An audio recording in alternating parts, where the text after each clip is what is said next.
Negeri ini masyhur juga selain Imam Syafi'i, ada Imam Ghazali, Imam Syekh Abdul Qadir Jailani. Ya. Kenapa Salafi tidak ikut ajaran Imam Ghazali dan Syekh Abdul Qadir Jailani? Antum udah pelajari belum? Siapa Imam Ghazali dan siapa Syekh Abdul Qadir Jailani? Syekh Abdul Qadir Jailani itu di atas madhab Imam Ahmad bin Hanbal. Beliau madhabnya Hambali, Hambaliyul madhab. Dalam masalah akidah, beliau ditanya, sebagaimana disebutkan oleh Imam Adz-Dzahabi dalam kitab Syiar A'lamin Nubala.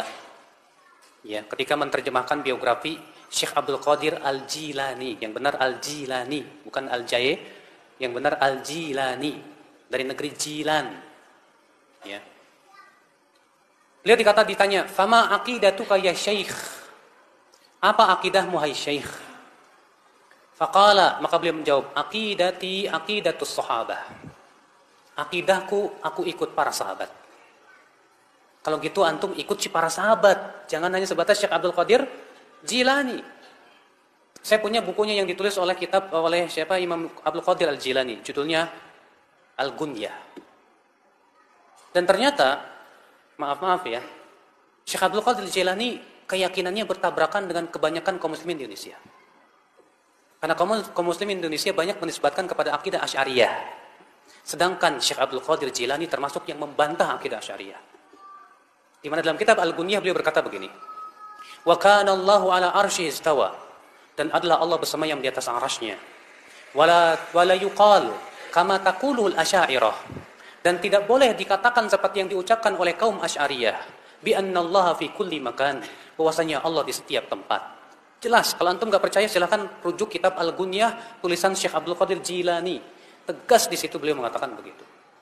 Saya pernah, Pak, maaf saya, di salah satu kiai di kampung saya, dia mengkafirkan saya.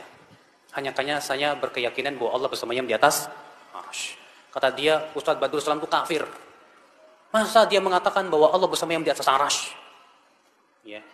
Saya bilang, kalau gitu kenapa Bapak tidak mengkafirkan Syekh Abdul Qadir Jilani? Bapak mengagungkan Syekh Abdul Qadir Jilani. Oh, itu kutub. Ya, wali itu wali. Dalam dunia tasawuf, Syekh Abdul Qadir Jilani itu disebut dengan apa? Al-Ghawth, kutub. Walinya para wali. Sampai derajat yang paling tinggi, Pak. Sampai disebutkan dalam manaqib Syekh Abdul Qadir Jilani, katanya Syekh Abdul Qadir Jilani menempeleng malaikat maut. Ya. Hebat. Kita katakan, taib, Anda menghormati Syekh Abdul Qadir Jilani? Syekh Abdul Qadir Jilani mengatakan Allah bersemayam di atas arsy. Kenapa Anda tidak kafirkan sekalian? Inilah, ya akhi, memang kita harus membuka pemahaman kepada masyarakat siapa hakikatnya Syekh Abdul Qadir Jilani.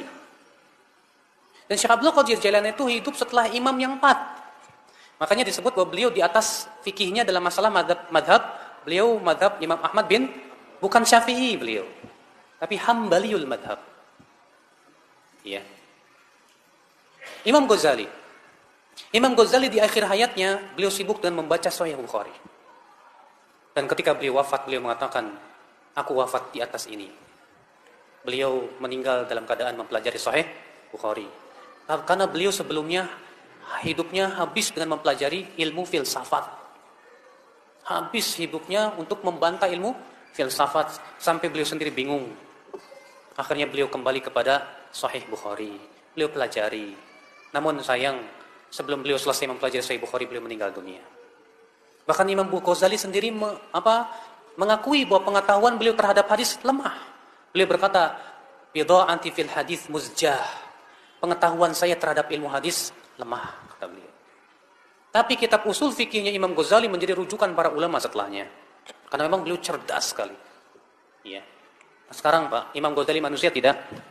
Imam Syekh Abdul Qadir Jilani manusia tidak? Tapi mereka manusia. Mana yang lebih berhak diikuti, Rasulullah atau mereka? Rasulullah. Siapa yang lebih agung? Imam Syafi'i atau mereka? Imam Syafi'i. Imam Syafi'i lebih agung. Imam Ahmad, Imam Malik. Bukan berarti kita ingin merecehkan mereka, tidak. Tapi saya ingin menetapkan kepada Anda bahwa mereka semua ulama. Ulama tidak lepas dari kesalahan. Kita menilai ulama itu kalau sesuai dengan Al-Quran dan hadis. Kalau tidak sesuai, ya kita tidak ikuti. Makanya kalau Anda berkata, kenapa kamu tidak mengikuti Imam Ghazali? Saya tanya, Imam Ghazali ikut siapa? Kalau Anda berkata, Imam Ghazali ikut Al-Quran dan hadis, taib. Ya, kita pun sama-sama ikut Al-Quran dan hadis. Kalau pendapat Imam Ghazali sesuai dengan Al-Quran dan hadis, kita terima. Kalau tidak, kita tidak terima. Ya. Demikian pula Syekh Abdul Qadir Jilani. Maka itulah ya akhwat Islam, keyakinan kita terhadap para ulama. Kita hormati mereka, kita cintai para ulama, kita jadikan mereka rujukan dalam memahami Al-Quran dan hadis. Tapi kita tidak mensucikan para ulama, kita tidak mengkultuskan para ulama. Kita mengatakan mereka orang-orang yang diberikan oleh Allah kelebihan, kecerdasan.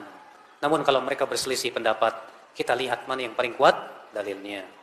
Kesalahan kaum muslimin, Pak, ketika terjadi perselisihan ulama, berdalil dengan pendapat ulama. Padahal kata para ulama, pendapat ulama bukan dalil untuk ulama lain. Seharusnya kalau terjadi perselisihan ulama, dalil kita Al-Quran dan hadis. Itu yang kita pakai.